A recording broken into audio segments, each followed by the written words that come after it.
possible.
There are more ways to PayPal. There are more ways for me to break up purchases with Pay in 4.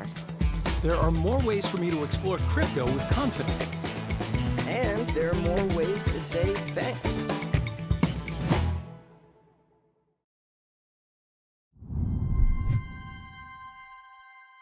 Picture yourself as a first-year medical student. Since you were young, you've dreamed of learning and applying the skills you're just starting to acquire, all to help others live their healthiest life. The hours and even the student debt that looms on the horizon are worth it if you can help children to overcome illness, aid and improve those suffering from chronic disease, or do your part to welcome new life into the world. But there is one obstacle you didn't count on, and it may be the biggest one of all. Ever since you started medical school, you've noticed a growing tension between what your professors, medical school administrators, and the medical profession are requiring from you and the religious convictions that play a big role in your desire to pursue and practice medicine. As someone whose faith corresponds with the scientific reality that human life begins at conception, you could be pressured or coerced into participating in an abortion, a procedure that ends that life, as part of your medical training to become an OBGYN. Or as someone whose convictions align with the biological reality that there are two immutable sexes, male and female. You could be pressured or coerced into participating in a double mastectomy for a healthy teenage girl struggling with gender dysphoria, an irreversible procedure that you know she may one day regret. In either of these situations, you could find your medical training or career jeopardized if you don't comply. That may sound stark, but it's what a growing number of medical students, nurses, and physicians face here in the U.S. Consider this. 36% of Christian medical students say they have experienced discrimination or pressure during medical school. 1 in 5 medical students, the vast majority of whom were once on track to become OBGYNs, say they have chosen not to practice in a certain field because of hostility toward their beliefs in that area of practice. And finally, 9 out of 10 religious doctors, nurses, and other medical professionals say they would stop practicing medicine rather than violate their ethical, moral, or religious beliefs. This ideological litmus test on who can enter certain fields, like the OBGYN field, doesn't just hurt students. It reduces diversity in healthcare by limiting access to OBGYN care that respects the values of pro-life women, support that's critical for women in high-risk pregnancies.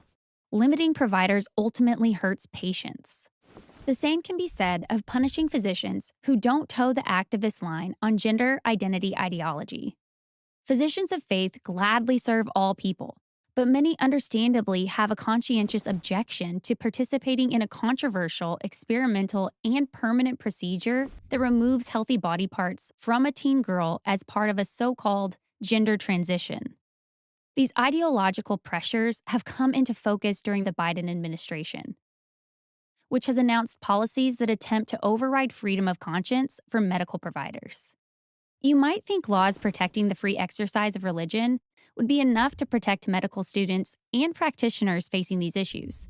After all, the God-given freedom to peaceably live and work according to your beliefs doesn't vanish just because you work in the medical field. But too often, these rights are set aside to achieve ideological control.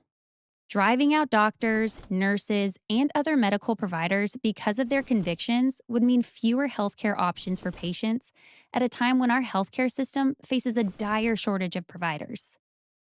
In the spring of 2021, Arkansas passed the Medical Ethics and Diversity Act, or MED Act for short.